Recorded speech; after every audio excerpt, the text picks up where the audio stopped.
Meus amados e queridos irmãos, que a doce e gloriosa paz do Senhor Jesus Cristo seja com todos.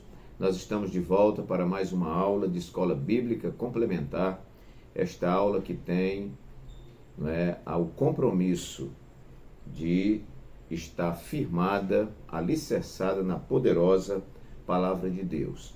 Nós queremos comunicar a todos que as nossas lições são um complemento ao estudo da lição, por isso Escola Bíblica Complementar, e nós gravamos esse áudio e este vídeo toda semana para disponibilizarmos não só no YouTube, mas aqui na Rádio Farol FM 90.1, que realiza um programa das Assembleias de Deus toda quarta-feira às 22 horas. Também a Rádio Web Capital, que reproduz o áudio desse nosso vídeo todos os dias às 22 horas. E também a plataforma do site oficial da nossa igreja, AD Alagoas, que ali a partir da quarta, quinta-feira já lança também o vídeo para que todos aqueles que assistem os nossos cultos no AD Alagoas e veem as nossas programações possam também assistir. Nós comentamos a lição de adultos publicada pela Casa Publicadora das Assembleias de Deus, esta lição que é publicada trimestralmente. Nesse trimestre estamos comentando esta lição que trata sobre Aviva a Tua Obra, o chamado das Escrituras ao quebrantamento e ao poder de Deus.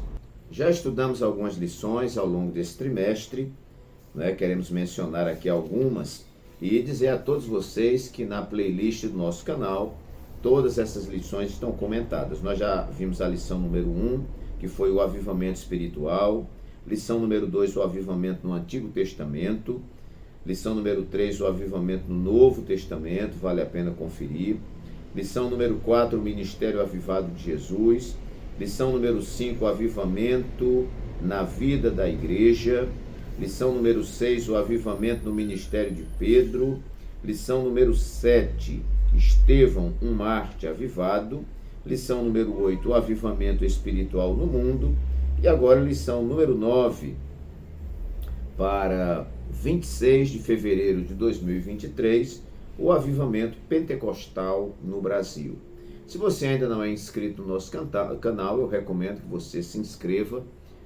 Toda segunda-feira você vai receber este comentário. Nossas lições são dispostas em 10 tópicos, acredito que nenhum outro canal que comente lição de escola dominical tem essa configuração. Então nós comentamos toda a lição em 10 tópicos, aproveitando o rico comentário da nossa lição e fornecendo para você aí uma nova percepção, uma nova perspectiva, complementarizando o seu estudo ou a sua aula. Muito bem, então se você ainda não é inscrito, se inscreva. Existe o localzinho ali onde tem a mãozinha, você clica aí dando um like que ajuda o nosso canal.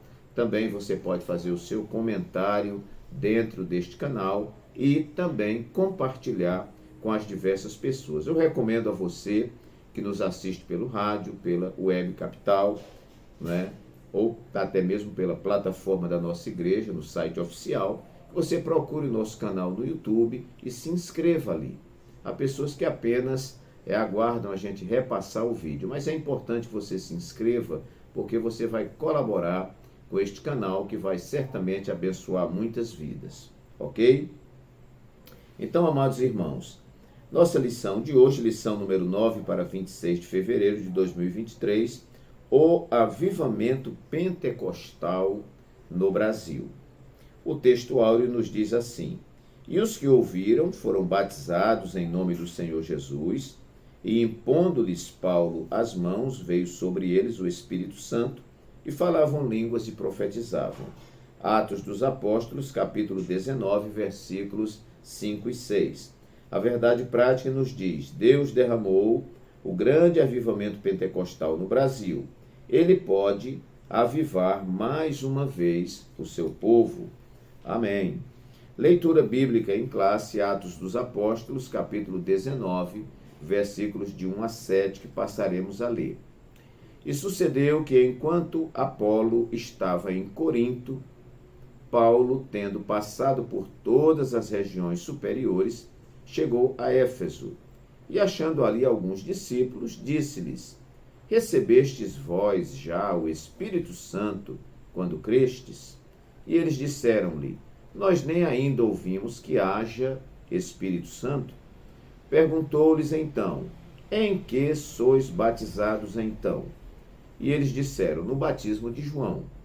Mas Paulo disse: certamente João batizou com o batismo do arrependimento, dizendo ao povo que cresce no que após ele havia de vir, isto é, em Jesus Cristo. E os que ouviram foram batizados em nome do Senhor Jesus. E impondo-lhes Paulo as mãos, veio sobre eles o Espírito Santo, e falavam línguas e profetizavam. Estes eram ao todo uns 12 varões. Muito bem, queridos, esta é a nossa leitura bíblica em classe. Nossa lição, como sempre, dispõe de uma introdução, depois o tópico 1, que trata sobre o movimento de Atos se repete no Brasil. Tópico número 2, o nascimento de um novo movimento. E o tópico número 3, a expansão do avivamento pentecostal e, por fim, uma conclusão. Eu construí aqui, irmãos, como sempre, e creio que ajuda muita gente, não é? 10 tópicos, onde eu vou estar aproveitando o comentário que tem na lição. Apenas eu dou uma sistematizada para que você tenha aí uma sequência também diferenciada daquela que já consta da lição, se você quiser, não é, aproveitar. E sempre recomendando que você não despreze a configuração da lição, porque os seus alunos compram a lição para acompanhar a aula pela lição. Esses tópicos servem apenas para que você venha enriquecer mais a sua aula ou clarear, de repente, uma ideia que não ficou muito clara.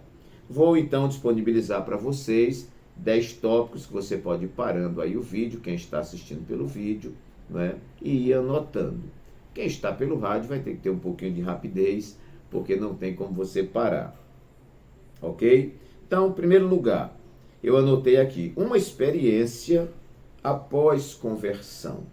Aqui, meus irmãos, é um debate teológico, porque algumas pessoas dizem, algumas denominações, alguns ensinadores, que quando você aceita Jesus como Salvador, você já recebe o Espírito Santo, e você, recebendo o Espírito Santo, já é batizado com o Espírito Santo.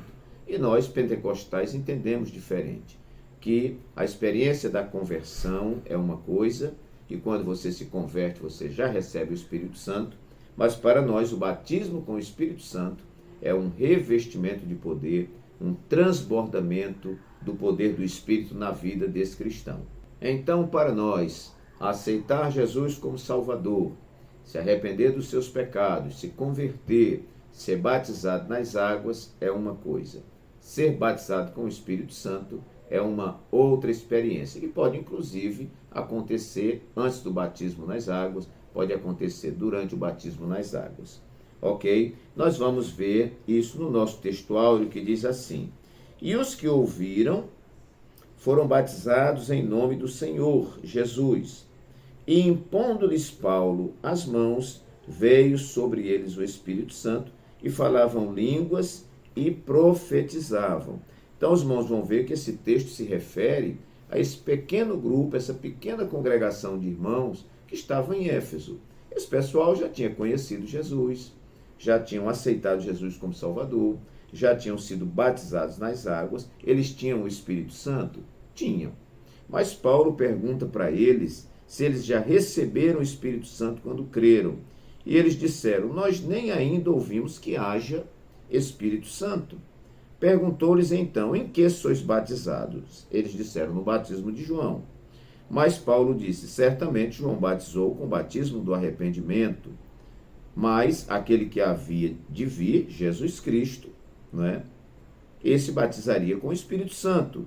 E os que ouviram foram batizados em nome do Senhor. E impondo-lhes Paulo as mãos, veio sobre eles o Espírito Santo, e eles falavam línguas e profetizavam. Isso aqui é diferente. Então, eles não tinham nem ouvido falar do Espírito Santo, mas já possuíam o Espírito Santo, se eles aceitaram Jesus como Salvador, não é? e se arrependeram dos seus pecados, obviamente que o Espírito Santo já mora nessa pessoa. Não quer dizer que uma pessoa que não é batizada com o Espírito Santo não tenha o Espírito Santo, não é? Ele tem o Espírito Santo, mas o batismo com o Espírito Santo é um revestimento de poder.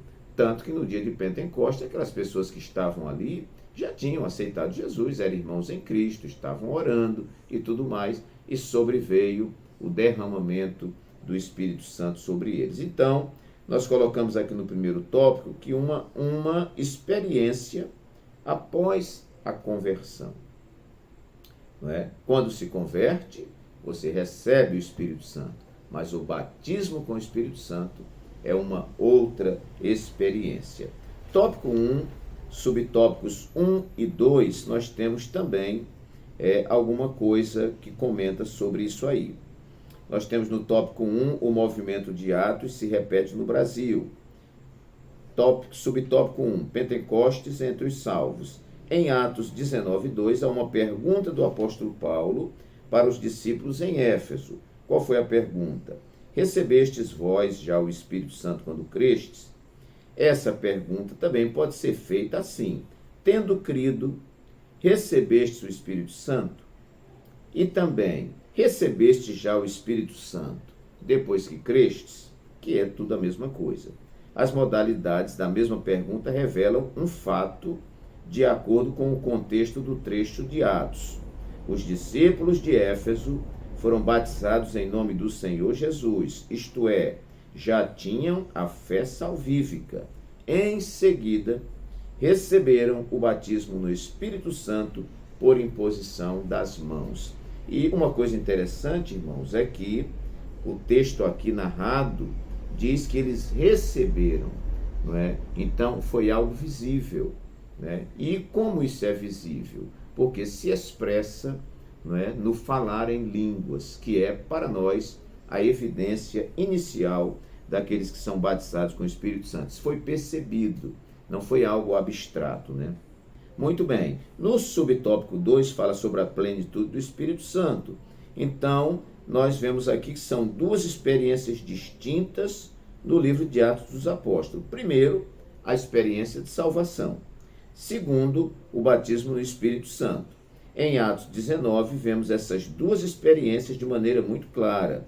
Primeiro, os discípulos foram batizados em águas e depois receberam o Espírito Santo com a imposição de mãos. Esse recebimento teve evidências físicas de línguas e profecias. A experiência do batismo no Espírito Santo é tão distinta da salvação que aquela pode ser identificada fisicamente, o batismo com o Espírito Santo, por meio de línguas, como confirmação do dom de Deus. E a salvação, claro que a gente não vê. Alguém aceitou Jesus como Salvador, você confessa a salvação em Jesus, ele diz, confesso, mas você não está vendo a salvação da vida dele. Então foi o que aconteceu com os discípulos de Éfeso, né? Eles aceitaram Jesus, eles foram batizados nas águas, não é? E aí já é ter o Espírito Santo? Sim. Agora, o batismo com o Espírito Santo, o revestimento de poder, eles receberam depois com a manifestação da glossolalia, né? Que são as línguas estranhas faladas por aquele que é batizado com o Espírito Santo. Pronto, fechamos então o primeiro ponto aqui, que você não pode deixar de esclarecer a sua classe nem ter esta compreensão, que essa experiência, ela é após a conversão. Segundo lugar, esse avivamento pentecostal no Brasil foi uma experiência continuada. O que diz a verdade prática? Deus derramou o grande avivamento pentecostal no Brasil. Ele pode avivar mais uma vez o seu povo. Nós não somos cessacionistas, né? Que creem que os dons, o batismo com o Espírito Santo foi coisa para o passado, apenas para os crentes primitivos. Nós cremos que isto continua ao longo da história. Até porque este batismo com o Espírito Santo como revestimento de poder, isso tem um propósito na vida do cristão: fortalecê-lo, dinamizá-lo na obra, e isso vai ser necessário durante toda a história da igreja. Em todo tempo, os crentes precisam ser impulsionados pelo Espírito Santo, precisam de revestimento de poder, para resistir às lutas, às tribulações, não é? Para serem dotados de maior coragem, de maior entusiasmo na obra de Deus. Então, uma experiência continuada. O auxílio teológico histórico número 1 da lição de mestre nos diz assim: os pentecostais enfatizam uma experiência pós-conversão, conhecida como batismo no Espírito Santo. A singularidade do ensino dos pentecostais, contudo, é que os dons do Espírito, ou charismata, devem normalmente acompanhar essa experiência de batismo e continuar, sublinhe isso, e continuar a ser manifestados na vida do crente e na igreja. Então, o batismo com o Espírito Santo, esse avivamento, ele é continuado. O que aconteceu no passado, aconteceu também aqui quando, não é, o evangelho com a doutrina pentecostal entrou no Brasil. E crentes aqui foram batizados nesse início e continuam sendo batizados ao longo de toda a história da igreja e do movimento pentecostal. Então, uma experiência que não cessou na igreja primitiva, ela não cessou quando os nossos pioneiros chegaram no Brasil com o movimento pentecostal, ainda não cessou e nem vai cessar. Enquanto a igreja estiver na terra, crentes serão batizados com o Espírito Santo e revestidos de poder. Terceiro lugar, meus irmãos, uma experiência a ser ensinada. Eu achei muito interessante um dia que nós ouvimos um pastor dando um estudo numa das igrejas que eu dirigi aqui na capital, e esse pastor dizia que ele tinha ouvido de alguém que quando você quer que os crentes na sua igreja sejam batizados com o Espírito Santo, você precisa ensinar sobre o Espírito Santo. Ninguém vai buscar, ninguém vai ser batizado com o Espírito Santo sem que haja um ensinamento e um esclarecimento.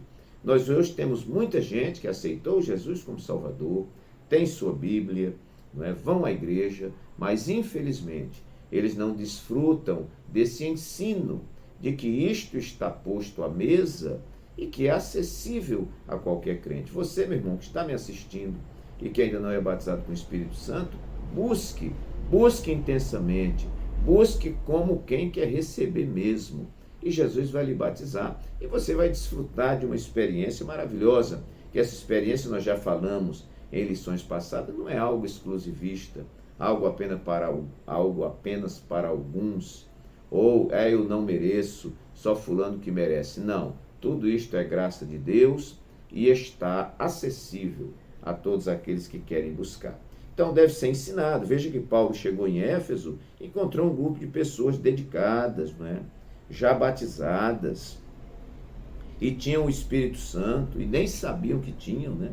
E também não conheciam essa experiência de poder, essa experiência de revestimento de poder. Então Paulo, vendo que esse povo não tinha conhecimento, explicou para eles, e eles foram cheios do Espírito Santo e falavam em línguas e profetizavam. Então, se faz necessário que nós ensinemos, que você diga na sua classe tem muita gente que não é batizada com o Espírito Santo, diga para eles que o Espírito Santo está acessível e que isso é uma experiência que todo cristão deve desfrutar.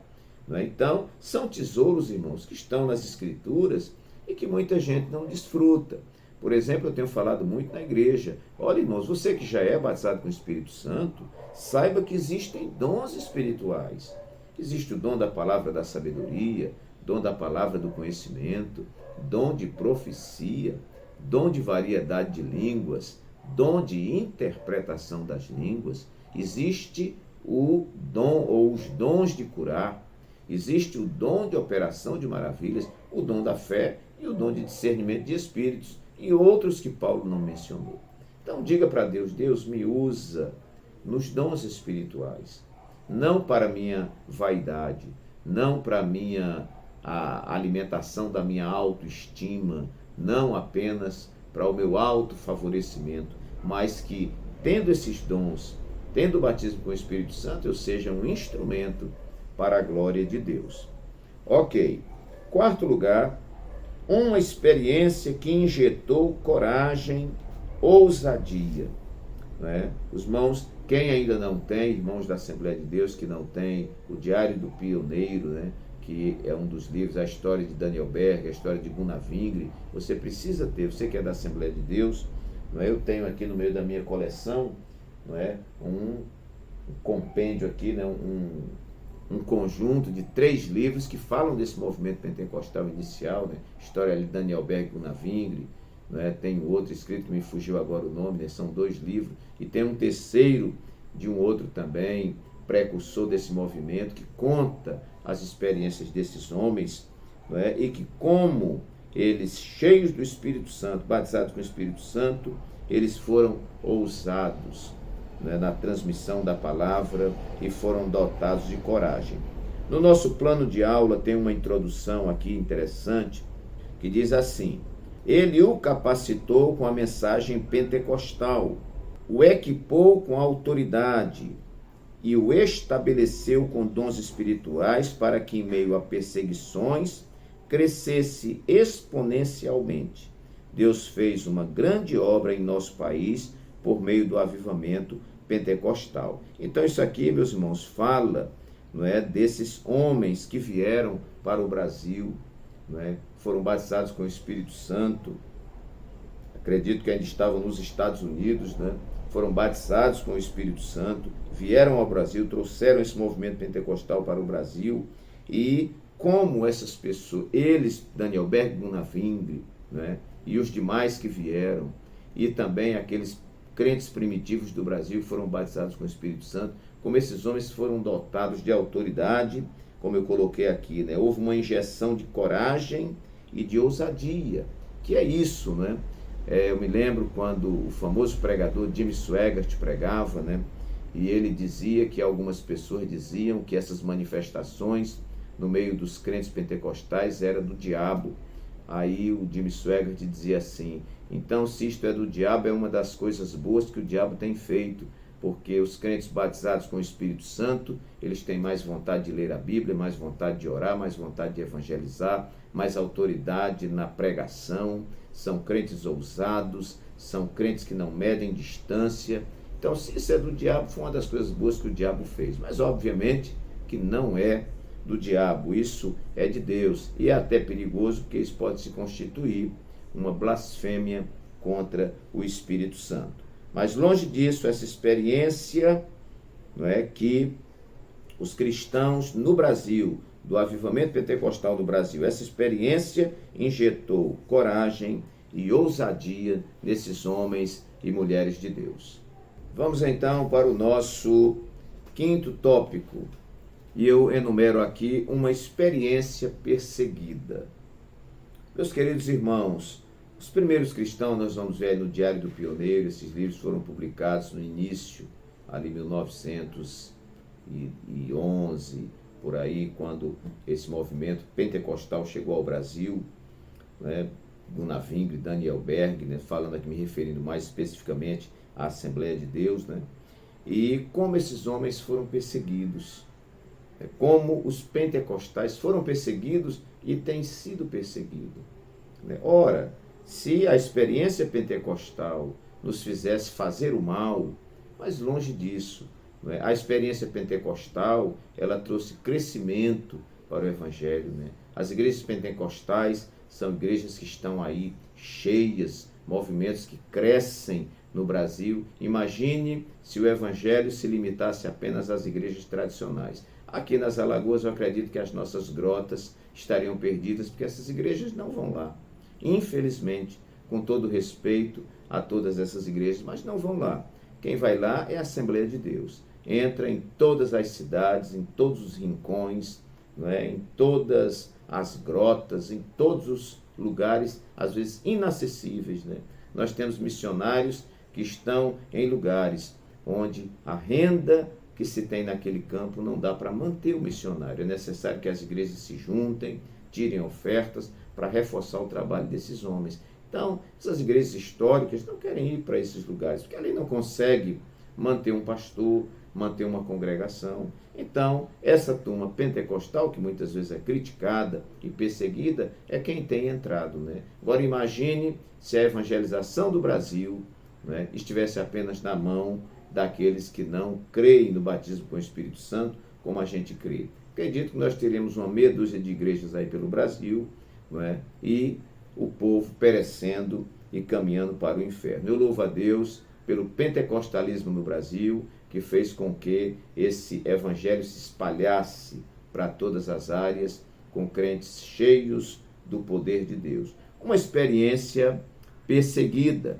Alguém diz que quando a igreja se aviva, o diabo também se aviva. O diabo nunca teve alegria nem prazer em ver um crente estimulado, um crente entusiasmado, um crente fervoroso, um crente dedicado. Segundo tópico e subtópicos 1 e 2, nós temos aqui, onde trata sobre o nascimento de um novo movimento. Veja bem, a pregação do avivamento pentecostal. A pregação dos missionários chamou a atenção das igrejas tradicionais, causando incômodo e preocupação. Eles não foram bem aceitos pelos pastores das igrejas históricas. A irmã Celina de Albuquerque, que foi um membro da igreja, uma das primeiras, foi a primeira pessoa a ser batizada com o Espírito Santo, e essa mulher teve que ficar em casa orando a Deus para que ele confirmasse se aquela doutrina estava correta. E assim ela recebeu o dom de Deus, e por isso é considerada a primeira brasileira a ser batizada no Espírito Santo em nosso país. Veja, outros irmãos se juntaram a ela e foram também batizados no Espírito Santo. Infelizmente, olha aqui, irmãos, a direção da igreja da qual esses irmãos faziam parte não concordou com aquele avivamento espiritual e promoveu uma reunião para confirmar quem estaria de acordo com a mensagem dos missionários, Daniel Berg e Gunnar Wingre. Nessa reunião, 9 irmãos se levantaram e foram convidados a deixar a igreja. Que tristeza! Assim inicia uma história de perseguição que marcaria o movimento pentecostal no Brasil. Essas igrejas históricas, alguns irmãos lendo a palavra, crendo nesta palavra, quando eram batizados com o Espírito Santo, eram excluídos desta igreja. E nós tivemos, por exemplo, que hoje a Convenção Batista Brasileira reconhece o grande prejuízo que ela teve, quando teve que mandar embora esses irmãos que foram batizados com o Espírito Santo. Cresceu aí a Convenção Batista Nacional, que é considerada os batistas renovados, e que é um grande movimento, e expoentes como Ernesto Tognini e outros tiveram que ser banidos da Convenção Batista Brasileira. Que prejuízo para a igreja, porque esses irmãos falavam em línguas, estavam entusiasmados para pregar o Evangelho. Então, que tristeza, mas infelizmente esses irmãos foram perseguidos. Então, o subtópico 2 vai dizer: as perseguições contra os pentecostais eram grandes, conforme Jesus disse em Mateus 5,10. Elas se davam na esfera litúrgica, entre outras. Por exemplo, nos primeiros batismos no Pará, alguns inimigos da obra tentaram impedir o ato batismal. Há registro de que um deles até sacou um punhal para investir contra o missionário Gunnar Wingre. Foi a irmã Celina que impediu o crime, se jogando na frente do meliante. Outros registros mostram que em Mosqueiro, no interior do estado, uma casa de pregação foi cercada e apedrejada. Os crentes tiveram que sair para se proteger. E histórias como essas são abundantes no desdobramento do movimento. Nós poderíamos aqui mencionar, porque em todos os estados do Brasil, onde esse movimento pentecostal chegou, com uma igreja entusiasmada, uma igreja fervorosa, uma igreja que glorifica o nome do Senhor, que exalta o nome do Senhor e que vai a todos os lugares em busca do pecador, como essa igreja foi perseguida. Mas, como disse Charles Spurgeon, quando a igreja se aviva, o diabo também se aviva. Todo o prazer do diabo é ter uma igreja fria, morta, onde os crentes apenas cumprem aquela liturgiazinha escrita num papel e acabou e tudo mais. Mas, graças a Deus, que o movimento pentecostal no Brasil veio mostrar que o Espírito Santo tem liberdade para trabalhar na igreja e para impulsionar os crentes nesta grande obra. Também nós vamos enumerar aqui, em sexto lugar, uma experiência revolucionária. O movimento pentecostal causou uma revolução. A introdução da nossa lição diz: a chegada do movimento pentecostal ao Brasil mudou a realidade espiritual deste país de forma inquestionável e irreversível em termos de liturgia, proclamação do Evangelho, manifestação do poder de Deus com sinais, prodígios e maravilhas. Vindo dos Estados Unidos, os missionários Daniel Berg e Bunavingre chegaram em terras brasileiras em 1910. Muito bem. Vamos ver aqui também algo muito interessante, né? Nada mais continuará sendo o mesmo quando essa experiência pentecostal chega em nossas vidas. Então, meus queridos, sem dúvida nenhuma, não é, quem examina a história com fidelidade vai testificar, não é, que esta igreja que crê nos dons espirituais, crê no batismo com o Espírito Santo, tem sido uma igreja atuante na terra. As Assembleias de Deus hoje são a maior denominação do Brasil. As Assembleias de Deus no estado de Alagoas é a maior instituição religiosa do estado de Alagoas. Nós louvamos a Deus, e eu quero aqui abrir um parêntese para parabenizar o nosso pastor presidente, reverendo José Osvaldo Nunes de Lima, pelo seu brilhante trabalho, tanto no seu exaustivo trabalho de ensino da palavra, como alguém preocupado em manter a tocha pentecostal no estado de Alagoas. Vamos ter agora, nesse carnaval, aí a partir do dia 18, nós temos aqui o nosso Conjoade, que é um congresso de jovem das Assembleias de Deus, aqui do estado de Alagoas, e hoje já nós podemos dizer que o maior congresso do Brasil e me parece que já o maior da América Latina, conforme eu vi numa entrevista. Então, glória a Deus, Quem está aqui em Alagoas vê esta maravilha de Deus. Jovens sendo batizados com o Espírito Santo, jovens sendo salvos e a glória de Deus. Se isto não for de Deus, paciência. Então nós damos graças a Deus por isto. Isso é a boa mão de Deus sobre nós. Agora em janeiro eu completei 45 anos que aceitei Jesus como Salvador, acompanhando este movimento e dando glória a Deus por aquilo que Deus tem feito. O que nós precisamos cuidar é verificar o que realmente é batismo com o Espírito Santo e o que é fantasia. Nós estamos tendo muita fantasia por aí, muita coisa chamada de batismo com o Espírito Santo, mas que não é batismo com o Espírito Santo. Batismo com o Espírito Santo tem que estar enquadrado aqui na nossa lição, E a nossa lição tem nos orientado ao longo de todo esse trimestre, que batismo com o Espírito Santo é algo que revoluciona a vida do cristão, e esse cristão nunca mais será a mesma pessoa. E ele é impulsionado, e eu posso até dizer que em todas as áreas da sua vida, ele é maximizado na sua operação no reino de Deus. Então, esse crente se cantava, agora canta mais, se pregava, agora prega mais, se lia a Bíblia, agora lê mais, se orava, agora ora mais, se evangelizava, agora evangeliza mais. Então, tudo é maximizado numa vida que agora não só tem o Espírito Santo, mas que agora transborda desse Espírito Santo. Em sétimo lugar, uma experiência com propósito. Irmãos, nós temos que aprender. Tudo que Deus faz tem um propósito.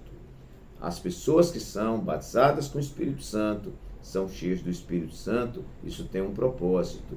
Não é somente para você exibir línguas para os outros. Não é somente para você pular no ginásio, para você pular na igreja. O batismo com o Espírito Santo tem um propósito, porque tudo que Deus faz tem um propósito. Vamos ver o tópico 1 e o subtópico 3 da nossa lição, que vai dizer assim: chamados por Deus. Olha só, algo semelhante aconteceu aqui no Brasil, por intermédio de Daniel Berg e Gunnar Wingre. Pela direção de Deus, os 2 missionários suecos chegaram ao Brasil em 19 de novembro de 1910. No início do século XX, predominava a existência das igrejas históricas ou tradicionais, mas necessitava-se de um avivamento, necessitava-se que uma chama fosse acesa no Brasil, necessitava-se de pessoas animadas, dispostas, entusiasmadas, impulsionadas de maneira sobrenatural pelo Espírito Santo. E esses homens vieram, e nós não podemos negar que com a chegada deles e do movimento pentecostal no Brasil, o Evangelho avançou. E isto com um propósito. Vamos ver aqui na nossa conclusão, que diz assim: antes do avivamento pentecostal em solo brasileiro, o que dominava o cenário religioso era o sistema de doutrina das igrejas históricas, que não admitia o batismo no Espírito Santo, com sinal evidente de falar em novas línguas, bem como o exercício dos dons espirituais. Essas manifestações espirituais, fundadas na palavra de Deus, são marcas do verdadeiro avivamento pentecostal no Brasil. Ora, se havia um travamento, né, irmãos? Se havia uma pregação de que isso não era acessível para as pessoas, e Deus quer que isso aconteça no Brasil, porque como o Brasil seria esse gigante, né, no movimento evangélico, se não fosse a participação efetiva dos pentecostais? O que seria? Né? Então, nós vemos que há um propósito de Deus, onde as coisas estão amarradas, onde as coisas estão freadas, brecadas, aí Deus entra, traz esses homens cheios do Espírito Santo, incendeiam o Brasil, e aí os crentes batizados com o Espírito Santo, por onde eles saíam, por onde eles iam, a tocha pentecostal. Tá, irmãos? Não era só falar em línguas e profetizar. Sinais e maravilhas eram operadas por esses crentes batizados com o Espírito Santo, que isso é importante. Né? Nós que lemos Bíblia, nós sabemos que os sinais que acompanharam o ministério de Jesus e dos apóstolos foram o grande catalisador no processo de evangelização. Nós não podemos negar isso aí. Ok, meus queridos? Então, uma experiência com propósito. 8º lugar, esse tópico que nós queremos tratar, uma experiência acompanhada de milagres. Tópico 2 e subtópico 3, olha, curas divinas. Se houver perseguições e dificuldades, ou se houve perseguições e dificuldades no início da obra, também houve intervenções gloriosas de Deus na vida do seu povo. Não é? Aí aqui tem algumas menções, né? Uma irmã foi curada de uma enfermidade incurável no lábio. Um homem paralítico que estava moribundo e não podia mais falar, foi curado. Uma criança que estava moribunda com febre foi curada.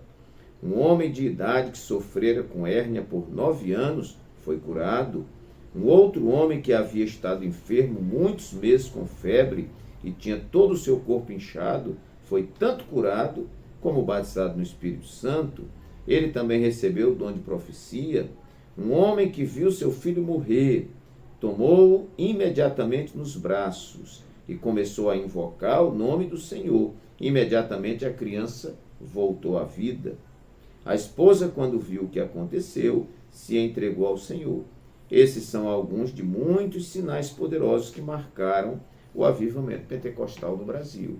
Então, meus queridos, não foi apenas o entendimento de que havia algo mais do que ter simplesmente o Espírito Santo, que havia o batismo com o Espírito Santo.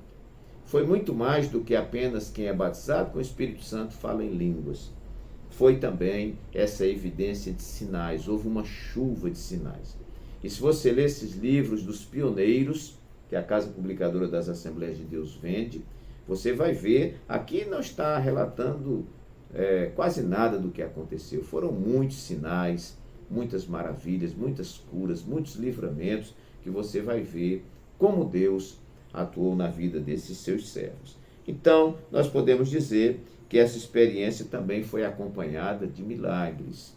Que Deus nos ajude, que os sinais e maravilhas do Senhor voltem a acontecer no meio do seu povo. Nono lugar, um avivamento centrífugo. Terceiro tópico, subtópico primeiro, um avivamento centrífugo. O que é isto aí, pastor Walter? Vamos ver aqui, terceiro tópico e o subtópico primeiro. Um modelo centrífugo, o que é isso? O avivamento espiritual fez com que a nossa igreja no Brasil buscasse um modelo de crescimento centrífugo, ou seja, de dentro para fora. É uma força que joga para fora, né? Então, começaram cultos numa casa, num pequeno salão, num bairro, numa cidade. Os pentecostais evangelizavam pelas ruas, casas, escolas, hospitais. Mais adiante, os irmãos buscaram um local mais amplo para atender à expansão da obra, e o Senhor salvava, curava, batizava no Espírito Santo. O avivamento pentecostal foi crescendo de maneira nunca vista em nosso país. Então, meus queridos, algo que é muito interessante é que esse batismo com o Espírito Santo genuíno nos impulsiona a não apenas cantar no coral da igreja, a não apenas ser um porteiro lá na igreja, a não apenas pregar no púlpito da igreja, mas nos impulsiona a, por onde nós formos passando, nós irmos espalhando a luz do Evangelho, a pregação do Evangelho, o exercício dos dons espirituais. Então, isso, sem dúvida nenhuma, fez com que as igrejas pentecostais no Brasil crescessem de forma assustadora, porque os crentes não apenas cumpriam uma liturgia rígida, engessada dentro das igrejas, mas eles saíam cheios do Espírito Santo, porque o crente cheio do Espírito Santo, irmãos, ele não se contenta apenas com aquilo que é feito dentro das quatro paredes, dentro de uma liturgia amarrada de um culto, mas o modelo é centrífugo, é aquele que vai de dentro para fora. Muito bem. E por último, 10º lugar, uma experiência que nos fez crescer. Eu já comentei aqui, mas quero ler aqui na nossa lição, que diz assim: os pentecostais do Brasil não crescem porque buscam pessoas em outras igrejas, mas crescem porque as evangelizam e as discipulam por meio do Evangelho de Cristo. Há muita igreja por aí se alimentando de crentes de outra igreja, são pescadores de aquário. Os pentecostais não foram ensinados a trabalhar assim, mas eles, cheios do Espírito Santo, vão ganhando vidas para Jesus. Segundo dados do IBGE, em 2010, os evangélicos eram constituídos de aproximadamente 42 milhões de pessoas. Desse número, a esmagadora maioria é de tradição pentecostal. Glória a Deus. Então, se eu já cria, eu vou continuar crendo e crendo muito mais de que os dons espirituais e o batismo com o Espírito Santo, que impulsionou a igreja do primeiro século, é o mesmo que nós recebemos hoje e que nos impulsiona para ganhar vidas para Jesus até o arrebatamento. Então, sem dúvida nenhuma, a experiência do movimento pentecostal no Brasil nos fez crescer e crescer de forma assustadora. Que Deus assim nos abençoe grandissimamente, que o Espírito Santo fale mais alto ao teu coração e até o nosso próximo estudo, a nossa próxima aula, se Deus assim o permitir.